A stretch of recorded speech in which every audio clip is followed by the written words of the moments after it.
profesores, completamente bienvenido a colocar estas nuevas preguntas. Entonces, voy a comenzar con las preguntas del público. Esta es una cuestión que mencionó la profesora Luz durante su presentación y creo que es bastante importante que dice María Isabel. La contextualización tiene que ver con la región de cada estudiante, pero como trabajo si en mi grupo existen de 5 a 10 tipos de comunidades. Entonces, varios de los panelistas mencionaron que era muy importante como modificar los enunciados de nuestras preguntas y nuestros problemas a los contextos de las comunidades en las que les estamos dando nuestras clases, pero ¿qué pasa si nuestro salón se compone de varias comunidades, de varios distintos grupos culturales? Entonces, no sé si le gustaría comenzar, profesora María Elena. Sí, yo no lo veo como problema. Ah, profesora, se apagó su micrófono. Ahora me escuchan. Perfecto, sí, señora. Justamente, justamente estaba preguntando si se me escuchaba. Yo no lo veo como problema, más bien lo veo como una tremenda oportunidad. El que haya diversidad más bien es súper enriquecedor. Sí entiendo, porque bueno, en Costa Rica pasa que el currículum escolar está súper cargado y entonces los docentes van como a contrarreloj, metiendo contenidos o tienen además que cumplir con una serie de cuestiones administrativas, lo cual es muy complejo que puedan distribuir efectivamente el trabajo del aula. Sin embargo, nosotros en el trabajo que desarrollamos en este compartir con los docentes, hablamos de la importancia de trabajar con los estudiantes, o sea, que los docentes trabajen con los estudiantes, el tema de los significados. Entonces, por ejemplo, voy a retomar el ejemplo de Armando sobre el trompo, de la investigación. Era un trompo, ¿verdad, de Armando? Bueno, pues eso aquí en Costa Rica tiene, la gente entiende como trompo varias cosas. Cuando vamos a las comunidades indígenas, tenemos mucho cuidado porque hay estudiantes en las comunidades indígenas que nunca han visto un semáforo, por ejemplo. Y entonces tenemos muchísimo cuidado sobre el tipo de palabras que se va a utilizar en la construcción de un problema o en la construcción de una tarea matemática, porque tiene que ver con los significados. Entonces, primero hay que hablar con los estudiantes sobre cuál es ese dominio de significados compartidos, si existe un dominio de significados compartidos, y a la luz de eso, más bien ver esa diversidad que se tiene en el aula como una oportunidad para enriquecer la cultura general de los estudiantes y aprender de esa diferencia. O sea, que no, el problema yo creo que hay es que hemos sido muy, voy a usar una palabra que no tiene nada que ver con esto, pero es como muy evangelizados en la cultura matemática occidentalizada. Y esa cultura matemática occidentalizada no es una sola matemática, lo que decía Armando, ¿verdad? Son muchas matemáticas. Nuestro sistema de numeración es indoarábigo, es fruto de una relación cultural. Entonces hay que partir de eso para poder trabajar en el desarrollo de las diferentes perspectivas por las que se puede atender un conocimiento matemático y partiendo de las diferentes, del lenguaje, ¿verdad? De las diferentes acepciones de los términos o de los diferentes significados. Entonces yo más bien considero la diversidad como algo enriquecedor y que va a favor del docente y no en contra. Gracias, profesora María Elena. Profesor Armando, ¿le gustaría agregar algo? Yo agregaría que el tema fue abordado en un capítulo del libro por parte del mismo Alan Bishop. El libro creo que se llama Aproximación Sociocultural de la Educación Matemática. Fue un libro editado por la Universidad del Valle de aquí de Colombia y un capítulo trata precisamente la diversidad cultural en un salón de clases de matemática, en una clase de matemática. Entonces yo sí creo que vale la pena, pues recomendaría básicamente como la lectura de ese capítulo del libro eh, para complementar lo que a mi juicio bien dijo Mariel. Gracias. Profesora Luz, bienvenida de nuevo. La profesora Luz tuvo algunos problemas de conexión por el problema de electricidad, pero ya la tenemos de nuevo con nosotros. Profesora Luz, para darle un poco de contexto, estamos abordando una pregunta del público que también está relacionada con lo que comentó en su presentación y fue, la contextualización tiene que ver con la región de cada estudiante, pero cómo trabajarla si en el grupo existen de 5 a 10 tipos de comunidades. Entonces, no sé si le gustaría agregar algo a esta pregunta desde su experiencia. Me disculpo porque estoy en el sur-sur y está cayendo así un vendaval y perdimos la electricidad por un momento, así que les presento mis culpas, pero insisto para nosotros todavía es una pregunta abierta, ¿sí? La mayoría de los, digamos, o sea, ¿qué es lo que se puede considerar como culturalmente relevante en un salón donde tienes, en comunidades que no son culturalmente homogéneas, pero incluso en comunidades que son culturalmente, digamos, homogéneas, ¿cierto? Comunidades, no sé, si trabajas en una comunidad exclusivamente mapuche, etcétera, qué es lo relevante? Es que creo que hay que tensionar un poco la idea de diversidad al interior de la homogeneidad. Sí, creo que hay algo de romanticismo en la idea de que podemos tener culturas que son completamente homogéneas y que tienen los mismos intereses y los mismos deseos y las mismas experiencias. Entonces, claro, yo creo que esa es todavía una pregunta abierta y que incluso desde el campo de la etnomatemática no se logra resolver. Muchas gracias, profesora. Los dos panelistas mencionaron como la importancia de responder e incorporar intereses y experiencias comunitarias, familiares, culturales, como las preguntas, ¿cierto? Pero ¿cómo balanceamos esta incorporación también con los estándares o el currículo que pueden tener, como en algunos países es muy estricto? Entonces, Andrés tiene esta preocupación y nos pregunta en los comentarios, ¿estos enfoques están en coherencia con la pertinencia curricular estandarizada? ¿Es necesario un cambio de política educativa para la viabilidad y la visualización de estas matemáticas culturalmente relevantes? ¿Hay que resistir la estandarización curricular? No sé si le gustaría comenzar, profesora Luz. Esa es una de las preguntas justamente con las que quería cerrar y es digamos, cómo es posible romper con las barreras que impiden justamente reconocer en la escuela la diversidad de experiencias que traen los estudiantes a la clase. ¿Sí? Al menos acá bueno, en Chile está el programa de educación intercultural que, digamos, que tiene un enfoque muy interesante y es, bueno, se asocia con el rescate de la lengua y las tradiciones de la cultura mapuche fundamentalmente, ¿sí? Y entonces la forma como han resuelto esta tensión pues han propuesto resolver estas tensiones entre el conocimiento escolar y el conocimiento cultural es, em, eh, es, eh, es a través de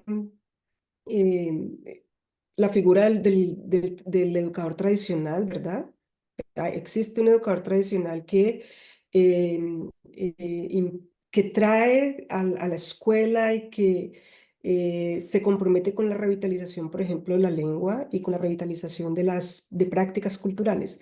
Pero en el área de matemáticas todavía está, digamos, muy incipiente. Está mi colega, que supongo María Elena y Armando la conocen, Ana Huencho, haciendo un trabajo, digamos, muy importante alrededor de la incorporación, cómo se pueden incorporar elementos de las matemáticas mapuche, no solo en el currículo escolar, sino también en estos procesos de formación de profesores de matemáticas que, como dije anteriormente, invisibilizan, ¿verdad? Invisibilizan em, em, eh, aspectos relacionados con la diversidad cultural. Entonces, yo creo que esa no es una tarea fácil, que hay experiencia y supongo que María Elena presentó algunas, el mismo Armando también, creo que se hacen esfuerzos, ¿verdad? Por tratar de romper con esas barreras institucionales. Muchas gracias. Muy individuales todavía, muy aislados todavía. De acuerdo. Profesora María Elena, ¿le gustaría agregar algo? Sí, aquí en Costa Rica existe dentro de la política educativa vigente, se llama Educar para una nueva ciudadanía. En el Ministerio de Educación Pública hay un departamento de educación intercultural que, digamos que tradicionalmente ha estado asociado o más concentrado en el desarrollo de las escuelas y de los centros educativos con población indígena, porque lamentablemente la interculturalidad se ha visto como eso, ¿verdad? Y entonces como cosificar la diversidad étnica o la población indígena. No se toma en cuenta la población, bueno, ahora como que está habiendo un cambio de discurso, entonces no se había tomado en cuenta, por ejemplo, las personas de, que tienen raíces afrodescendientes y entonces ahora se están viendo que tienen una historia particular, una cultura y una serie de costumbres particulares. Eh, y nosotros con el trabajo que estamos haciendo estamos ayudando a visibilizar esas diferencias, porque justamente como que les decía, el planteamiento que se hace desde el Ministerio de Educación es muy centrado en la región central, o sea, está centradísimo en la visión del centro del país. Entonces, quien diseña las políticas educativas nunca se han embarrialado eh, en las zonas rurales. Y entonces es muy difícil porque se hace desde una percepción del mundo completamente diferente a lo que es la realidad del país. O sea, vieron ustedes que Costa Rica es muy chiquitito, entonces imagínense cómo será de chiquitita el área urbana, el centro, la parte eh, que tiene edificios del país y que tiene desarrollo urbano es muy, muy limitada. El resto del país es casi para zonas rurales. Sin embargo, hay gran parte de la política educativa pública y del trabajo que se hace en los planes y en los programas de estudio que están centrados en una visión muy enfocada y muy segmentada o muy sesgada de cómo es la población nacional. Por eso, lo que les comentaba de que hemos trabajado analizando con los docentes igual los tipos de contextualización que hay, porque hay muchísimos de los planteamientos que se hacen en el programa de estudios que tienen una contextualización artificial y no una contextualización significativa. Entonces, yo le digo a la gente que es como pegar con chicle la parte porque en los documentos dicen que tiene que tener el problema contextualización. Entonces, parece que lo pegan con chicle, la parte de la contextualización, porque no hay indagación y porque se hace con una visión completamente desde fuera. Entonces, nosotros con los docentes trabajamos justamente este tema de la localización, porque el documento de la política educativa de Educar para una Nueva Ciudadanía lo pone, lo escribe, pero hay mucha distancia entre lo que está escrito y la práctica. Entonces, pues nosotros desde el trabajo que hacemos, le mostramos a los docentes cómo es la visión émica y ética de la percepción o del estudio sobre algún conocimiento de la cultura, desde lo émico, desde lo ético, y luego tratamos de que haya ese diálogo para que se pueda hacer una propuesta localizada. Entonces siempre lo intentamos. Ahora, ¿qué pasa? Que recibimos personas que vienen muy, ¿qué se puede decir?, enculturadas desde la perspectiva de la matemática occidental. Y entonces nosotros hablamos sobre la singularidad y la pluralidad de las matemáticas. Entonces hablamos de que la matemática escolar es en singular, que es una única visión de las matemáticas, que son muchas. Y entonces que una cosa es la matemática que se previó que se enseñe, pero que en manos de los docentes está la posibilidad de ampliar la visión de los estudiantes y mostrar todas las matemáticas que hay. Muchas gracias, profesora María Elena. Profesor Armando, ¿le gustaría agregar algo? Sí, claro. El profesor Ubiratán de Ambrosio hace más o menos unos 8 años hizo un planteamiento diciendo que el enfoque didáctico de la etnomatemática era una enseñanza paralela y comparativa, pero él dejó esa idea allí suelta. Y, y nosotros, como grupo de investigación en educación matemática, pues tomamos esa bandera. Y, y hoy día, digamos, estamos hablando de las conexiones etnomatemáticas. Esto está como un eje fundamental que desarrollan los alumnos en lo que hemos denominado la fase educativa en ese enfoque didáctico del programa etnomatemático. O sea, en términos generales, ¿qué es eso? O sea, es cuando después de la fase etnográfica, como le he dicho, mínimo debe durar un semestre, en interacción con la práctica, con las personas, con la comunidad, pues procedemos a problematizar esos resultados validados por las personas que hicieron parte esencial de la fase etnográfica. Y sí tenemos en cuenta, digamos, los documentos institucionales que maneja cada institución educativa. Nos parece incluso como muy problemático llegar e irrumpir en una institución educativa y no tener en cuenta pues sus tradiciones, básicamente en las formas de enseñar y la forma de organizar la enseñanza de las matemáticas en esas instituciones. Eso tiene como una especie de una nosfera, o sea, hay como otras cosas articuladas con el Ministerio de Educación Nacional, con políticas nacionales, etcétera, pero no podemos nosotros llegar e irrumpir y decirle, mire, esta es la que consideramos nosotros. Entonces, sí, si hablamos de la inclusión, si hablamos del respeto, si hablamos de las negociaciones, si hablamos de la valoración, pues yo creo que también todas las matemáticas deberían dialogar en ese momento. Entonces, en este caso, lo que denominamos nosotros matemáticas escolares y las matemáticas que se desarrollan en las distintas prácticas culturales, pues tienen que entrar a dialogar. Tienen que entrar a dialogar. Un profesor titular muy difícilmente va a permitir que se desplace completamente su práctica. Entonces, lo que hemos tratado de hacer, y creo que vale la pena también aclarar, de que tanto Mariel como Lucedit tienen unos contextos muy distintos. Yo también tengo otro contexto distinto. Mi contexto es en una ciudad que tiene alrededor de 1.400.000 habitantes. Es una ciudad capital que lógicamente tiene sus propias dinámicas, sus propias culturas, muy distintas, por ejemplo, ambientes rurales. Entonces es una ciudad, la ciudad más grande, la cuarta ciudad más grande de Colombia, que tiene unas dinámicas en particular. Y nosotros formamos maestros para instituciones educativas de esta ciudad. Pero esta ciudad está constituida, como toda ciudad, en su base por distintas prácticas culturales y sociales que le dan sentido a esa cultura. Entonces, lo que nosotros pretendemos es que estas matemáticas que se desarrollan en esas prácticas, pues entren en un marco de diálogo, de respeto, de valoración. Pero nos hemos encontrado con un enorme demonio, un monstruo inmenso en las instituciones, y tiene que ver con los procesos de evaluación.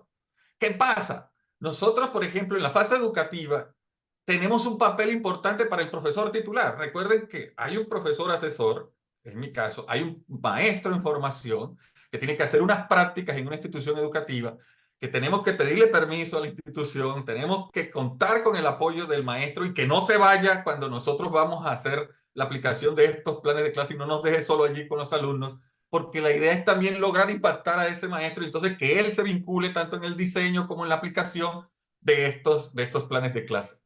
Entonces, resulta que se hacen los planteamientos, se hacen los desarrollos. Por allí yo invitaría nuevamente a que conozcan el del trompo de tapita. No es solamente el tema del trompo de tapita, sino toda la experiencia que se dio allí.